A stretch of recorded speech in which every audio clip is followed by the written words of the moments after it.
या आठवड्यात तुम्ही कॅप्टन होता. गेले 6 आठवडे तुम्ही पाहिलं असेल कोणी कोणी कशी कॅप्टन्सी केली. काही जणांनी बरोबर केली असेल, काही जणांनी चुकीची केली असेल, पण त्याचा अनुभव घेऊन तुम्ही एक उत्तम कॅप्टन बनू शकला असता. पण तुम्ही या आठवड्यात काय केलं? काहीच नाही. उलट कॅप्टन म्हणून तुम्हीच नियम मोडले. निकी यांना चॉकलेट भरवलं. तुमच्या समोर लोक फर्निचरवर बसत होते, तुम्ही काहीच बोलला नाही. मी बोलत होतो सर, ते ऐकत ना. आता मी बोलतोय. अरबाज तर तुम्हाला स्वतः म्हणाले, सूरज मी बसलोय, काहीतरी बोल. बरोबर अरबाज? काय आहे ना सूरज, तुमचा साधेपणा, भोळेपणा हे खरंच चांगले गुण आहेत. पण त्याबरोबर खेळात हुशारी पण लागते. आणि बिग बॉसनी जी जबाबदारी दिली, कॅप्टन्सी म्हणजे सगळ्यात मोठी जबाबदारी, ती सांभाळणं पण गरजेचं आहे. 6 आठवड्यात तुम्हीच म्हणालात मला कॅप्टन व्हायचंय, मला कॅप्टन व्हायचंय. हे किती वेळा म्हणाल तुम्ही शो मध्ये, किती दिवस म्हणत होता? आणि जेव्हा कॅप्टन्सी तुम्हाला मिळाली तेव्हा काय केलं? काहीच नाही. सूरज, या आठवड्यात तुम्ही कॅप्टन म्हणून 0 होता. काय म्हणायचं तुम्हाला? मी सांगत होतो सर, ते ऐकत नव्हते. हे काय की इतर जेव्हा कॅप्टन्स होते त्यावेळेस सुद्धा लोक ऐकत नव्हते.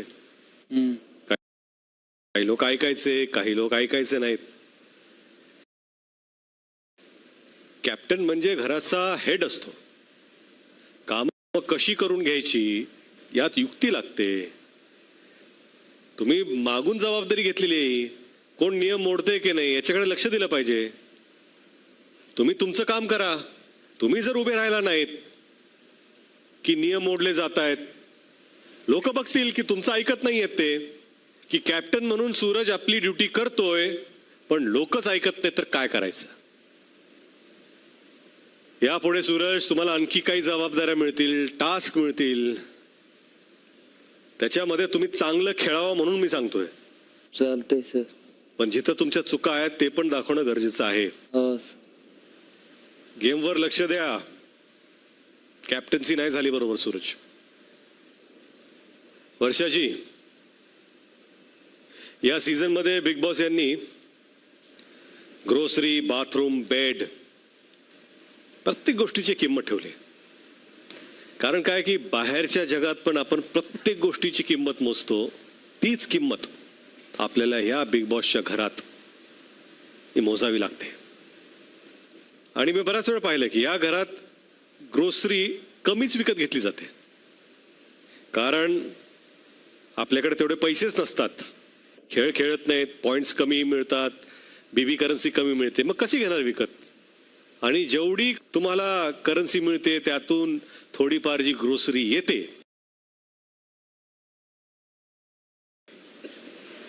त्याच्यातून तुम्ही हिरवीगार कोथिंबीर कचऱ्याच्या डब्यात टाकता. हे अत्यंत चुकीचं आहे. आपण जे अन्न आहे, जे उपयोगी येऊ शकतं, ते वेस्ट करतोय. अंकिता असू दे, निकी असू दे, अरबाज असू द्यात, त्याच्यानंतर पॅडी भाऊ पण आले तुम्हाला सांगायला की वर्षा मॅम तुमचं चुकतंय, पण तुम्ही आपल्या मतावर ठाम होता. मला अजूनही असं वाटतं की त्या बाबतीत माझं काहीच चुकलं नाही. कारण मुळात कोथिंबिरीची जुडी जी आहे, मला मान्य आहे प्रत्येक रुपया महत्वाचा असतो, बीबी करन्सी महत्वाची असते आणि ह्या गोष्टी आम्हाला अभावानेच मिळतात. मी स्वतः पुढाकार घेऊन ती कोथिंबिरीची जुडी जी आहे ती पाण्यात धरून त्याला टवटवीत केली आणि त्याच्यानंतर मी ती स्वतः निवडली आणि त्याला एका छान बॉक्समध्ये ठेवून दिली फ्रीजमध्ये. मुळात निकीने तो मुद्दा उचलला कारण तिला काहीतरी हवंच असतं माझ्या मागे लागायला आणि मग तिने सगळ्या घराला गोळा आणि तुम्ही सगळ्या घराला विचारायला पाहिजे होतं असं मला सांगितलं. म्हटलं सगळ्या घराला विचारण्यासारखं मला तो मुद्दा वाटला नाही, अजिबात वाटला नाही. आणि आजही मला असं वाटतं जेव्हा बाकीचे मुद्दे उचलले जात नाहीत, जे सगळ्या घरांना विचारायला पाहिजे, त्याच्या बाबतीत कुणीच काही बोलत नाही. आणि आता तुम्हाला उदाहरणासाठी सांगते, अजून एक कोथिंबिरीची जुडी तिथे फ्रीजमध्ये सडती आहे. त्याच्याबद्दल कुणीही तक्रार केली नाही ना, त्याच्याकडे ढुंकूनही कुणी बघितलेलं नाही.